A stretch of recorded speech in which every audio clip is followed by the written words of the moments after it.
Not too bad for a rookie.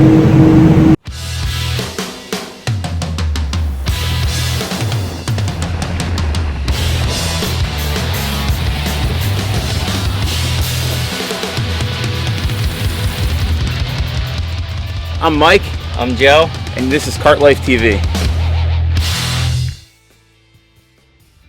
What's up, YouTube? Welcome back to Kart Life TV. We got a cool episode for you today, and if you're just catching up with us, we are working on our ultimate club car build. It's behind me here, and what's cool about this is that I got a lot done without Joe. And I wasn't allowed to be here this time. And the reason why I got a lot done without Joe is because I was quarantined, because I got COVID for the first time. And it was terrible. I thought I was gonna die for about 2 days. Joe knows because he tried to call me and I just did not answer. But I got it at my Disney escapades with my wife and our friends last week. And it was no joke. But the good news is, I got a lot done, Joe. Yeah, I'd like to see what you got done. And we're gonna show you that right This is now. my first time back since you've been sick. Because I think we're at the halfway point on this build. And I think that we're ready to like totally reassemble this golf cart with all the cool parts we got. Yep. And I think it's time that our viewers and our subscribers see what this thing looks like with the body on. Yeah, man. So let's go through the golf cart, and then we'll show them what the body looks like, I guess. You ready? I'm ready. All right, let's go. All right, so I was homesick, and I spent, well, after I was able to get myself off the couch, I spent like the next like 3 days of COVID in the garage, organizing, cleaning up, and like getting all the things done on the golf cart that like we wanted to do, and we just kind of like blew right by it, trying to get other things done. So I went back and I redid a lot of things, just kind of cleaning stuff up. The first thing I did was I installed the calipers that I painted on the golf cart. So these are the Jake's calipers. You saw us put this kit on, and I painted them with a ceramic caliper paint. So I actually took the calipers off and drained the fluid out of them, took everything out, cleaned them real good, painted them, and put them back together. And I think they look great. They look awesome. Awesome. They really do. That was the first thing I did. I think it really like sets off the golf cart. I don't know if anybody's ever painted these before, but we did it with the real caliper paint, and it's got that same finish that like Lilwoods and Brembo's have now. So awesome, right? The second thing I did was I was thinking ahead, Joe, because we have the Boca Raton Holiday Parade coming up, right? We like to decorate our golf carts for like Halloween or Christmas and things like that. Put decorations on them with auxiliary. We got to get this bad boy together before Halloween. I know. And so we have the first position and the second position on our light switch there. The second position runs our light bar here that we installed like feels like forever ago now. The first position though, I want you to come down here so you can see this. I actually ran a quick connect harness here, the same one we use for like the rest of our lighting, and I took it apart and I built a plug right here, and I waterproofed it, and I took the wires and everything out. But right here we have a quick disconnect now. So if we want to put like a wreath on the front of the golf cart, or like a Halloween decoration, or something that lights up for the holiday parade, or something that connects to our trailer hitch in the front here, we have an easy lighting hookup now on a quick disconnect. And I could take a pigtail and wire it onto any accessory that we want to mount on the front of the golf cart and be able to control it from the light switch. What do you think about that, Joe? That is super cool. That's going to come in handy, right? Big time. Built this waterproof plug, so we just kind of put it on there when we're not using it, and that's it. And we'll just kind of put a zip tie on that just to kind of secure it in place. Nice and clean. I think so. All right, getting ready for reassembly, Joe. And you know we have our blinker mirrors, right? Yes. And part of building this golf cart was making sure that we could take the whole thing apart and just disconnect harnesses without having to cut or remove any wires, and just hook things up very quickly. So what I did was I ran the blinker wires from the left and the right, driver's side and passenger side blinkers, and I put them on quick connects that come out here with the rest of the wiring. This is the driver's side, and it runs over to here. nice wire loom, and we use the use the wire loom clips and everything, and it runs right to here where it's going to go up the roof upright. So we'll be able to drill in, and we're going to put another quick connect here. So when we remove the uprights, we don't have to remove the wiring from inside them. We could just disconnect them, remove the upright, put the upright back on, and connect it, and we're all good to go. That would be nice. You don't have to remove the body. And on this side, we did the same thing, except we have 4 wires here and a 4-wire plug, because we also have the light bar, which goes up this side, which is on the switch from our little relay pod. So we got that done too. Come on over here, Joe, because you're gonna laugh at this. I'll come over here so you can stand there, and we'll show them cluster version 2. Oh yeah. So this is cluster version 2. You remember cluster version 1 from a couple of videos ago, and I bet you're wondering why there's a version 2. Well, there's a good reason for that. Mike isn't an electrical engineer. I happen to be very good, but I did mess something up. And what I messed up was when I fed the, I don't know if you remember, there was a light right here. It was right here. And it was for our blinkers, the left and the right. And it was supposed to remind us that the blinkers are on when we turn them on, because you leave them on in your golf cart. I've done it. Joe does it like more than anybody I know. I just did it yesterday again. And they blink all night long and your battery dies. Well, this is to remind us, or this light was to remind us that the blinkers were on. But Mike messed up and he actually crossed the wires. So no matter whether it was left or right, it backfed the other side because I just connected the 2 signals and sent it down to the light, not thinking. Like, it completely threw. I was kind of rushing to get the cluster done. So that didn't work. So what I had to do was do 2 separate indicator lights for left and right, and they are right here, left and right, and there they are. But we went one step further. Joe and I drove all the way to Key West last year, and we didn't realize that our brake lights weren't working. So I also put an indicator in for the parking brake.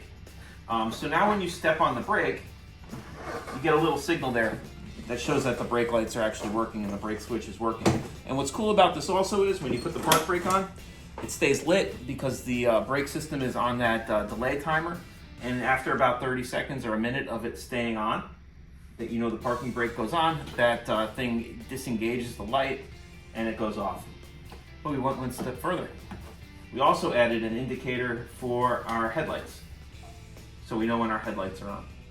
So as soon as you put that light into first position, the headlight indicator goes on and off. So we'll know when our headlights are on if we're running like the running lights or the colored lights on during the day.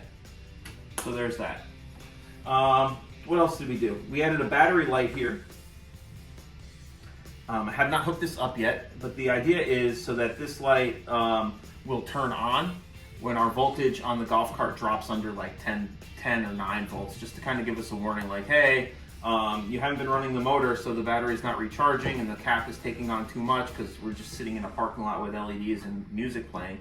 It's just kind of just a warning light for that. We will get to that. I'm still trying to figure out how to set that up. But everything else works as it should. We have the reverse light there now. That controls both. So when you turn on the hazard light, it sets those off. So we also switched it to a 16-pin connector over here as opposed to a 12. And I was able to run the heating wires up through this loom also. So now the only thing we have to connect besides this for the entire cluster is just the antenna wire for the speedometer. And I know Joe is happy about that. Yeah, because those little pins were a pain. They suck. Okay, and the last thing I did up here in the front was I made the harness for our key switch,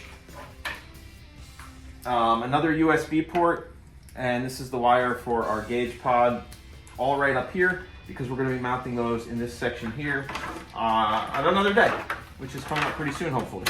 Yeah. So we got that set there. Now the last thing, well, the second to last thing I did, and you guys are going to like this, was I got bored, and because I had to rewire the cluster, I needed to get a signal from the brake switch to come up here.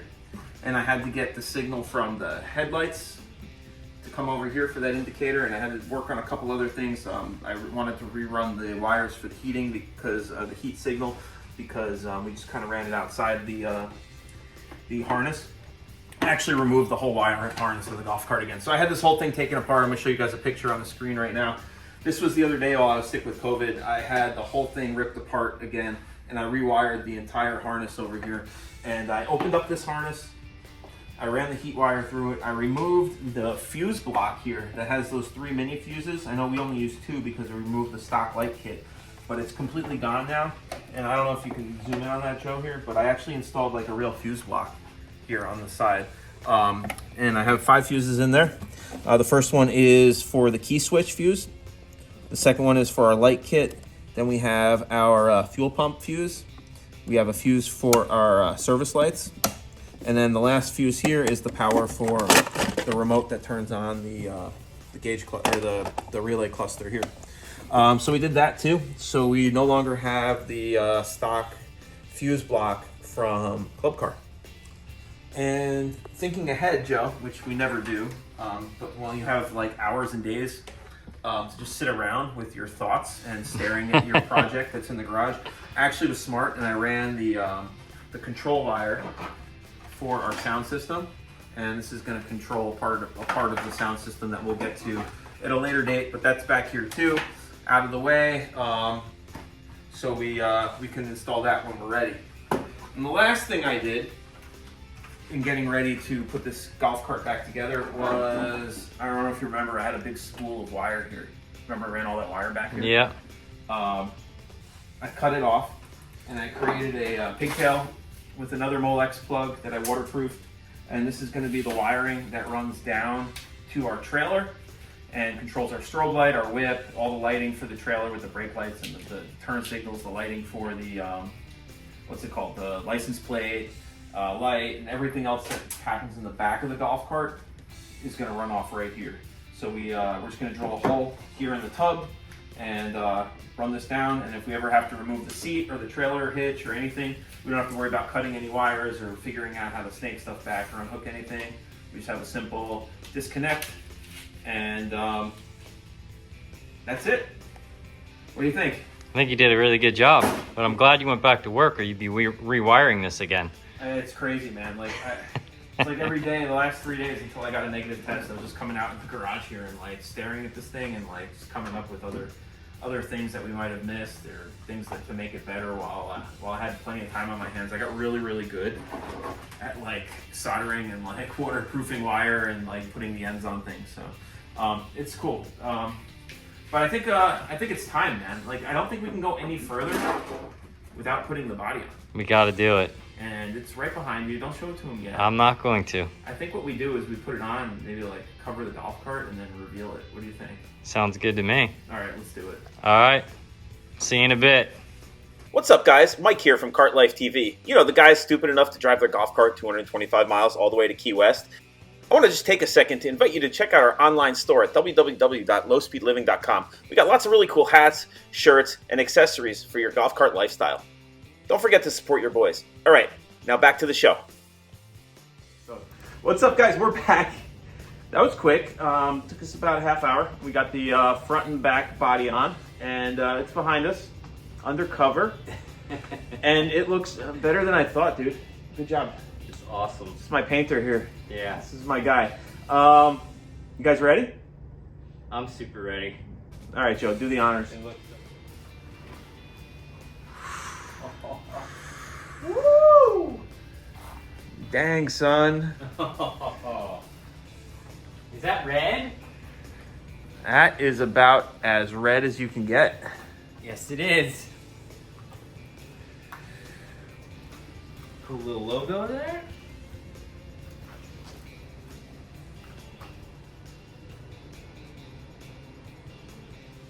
All right, dude. I think you absolutely nailed the paint job. Yeah, man. Good job. Came out good. What do you think? I love it. You happy with it? Yeah. Want to? I'm not a huge red guy, but this red is awesome. Which red is this? It is the Velocity Red. Yeah, I even remember the name. So, if you guys missed the paint video, That was a good check video. it out. That was a good video. It's a good one for sure. But so basically all I did was just wet sanded the outside. It was perfect from the beginning. It was the gel coat from the factory, so it was super clean, super nice. Just wet sanded it, and there is 3 coats of red and 3 coats of clear. And in the inside, also in the video, you'll see that we blacked out the insides. I didn't want to see the factory color, just because you do this custom beautiful thing and then you flip the seat up and see the old golf course color. So we flat blacked the inside. We used gloss on all the trim pieces, which I'm sure people are like, why? But if you see it with the beautiful color red, that's why. Wasn't too sure about it at first, but once it all went together, it looks awesome together. And with the trim pieces, it's just Scotch pad and adhesion promoter and black paint. It's a plastic coat paint, and then a clear. And that's how it turned out. Looks great. I mean, everything looks great, and it's super durable. Be able to handle the sun down here, it won't fade. Obviously, this is automotive paint, so that's... Just treat it like a car. Yep, totally. 90 days, no washing. 90 days, no washing, no waxing. That's tough, because you get fingerprints on it, and you're like, oh, you don't even want to rub them right away, because you'll scratch the clear until it fully hardens. And we got a couple more things to do. We got to put the holes in for the tail lights. We got some blue tape there, marked where those are going to go. We're not going to do those today, but yeah, we're kind of scared about soon. Going Yeah, through soon. right now. Soon. Gotta give us a couple days. But one more thing I want to show you guys here at the front. Check out our custom Kart Life light up RGB logo. What do you think of that, dude? That is super cool. You like that? Yeah, I need one of those for my cart. I think so. I think we're gonna put them on every cart we build. Yeah, for sure. I think that is an automatic. That looks out of control. And it changes colors. You can make it match the headlights. Yeah, check this out. All right, guys. So that wraps up our video for today. What do you think of the Velocity Red on the Club Car Ultimate Build? I think it's killing it. He's gonna be sitting out here tonight after I leave. You know it. I'm gonna be staring at this thing just like I was doing all week, getting other stuff tied up on it. But we're at the halfway point, man. It's time to really get reassembled here, and then we can start driving this thing, which we're super excited for. But man, this thing looks awesome. I've been waiting for today for a long time. I know we've been trying to get this thing painted, and we're waiting for like booth time and everything else. But man, Joe, you killed it. You killed it. And shout out to Jim the Body for helping your brother. Yeah, man. If it wasn't for him, it wouldn't look that good. No, trust that looks me. good. Jim is like the best body guy in South Florida, in my opinion. He's done a lot of awesome stuff. Yeah. Like, If you saw him on season 1, he helped us do that's right. the double brush guard. Yep. He cut and welded that for us, and he painted your cart, right? Yeah, Yeah. my So, cart. shout out to Jim. We owe you one on that, man. But we want to know what you guys think. Leave us a comment, man. Let us know what you think of the Cadillac Velocity Red. This is the same color as my car. I can't wait to get this thing out in the sun and put them next to each other. And I got some cool ideas for stuff we could do once we start driving it around. Yeah, man. But that's it, man. Let us know what you think. Leave us a comment. If you like these videos and you want to stick with us to see what we're doing next, which you're going to want to see because it's going to be out of control. A lot more custom stuff. A lot more. Make sure you subscribe to Kart Life TV. We got like 30 more boxes over there of parts and all kinds of stuff, and they're still sending us things. Yeah. So we got to get this thing back together. Subscribe to Kart Life TV. If you want to support your boys, check out our online store, man. We got hoodies, we got t-shirts, we got all kinds of stuff. Hats. Everybody gets free stickers when you place an order. Yeah, Lowspeedliving.com. Make sure you check it out, and we'll see you guys soon. Peace. Peace out.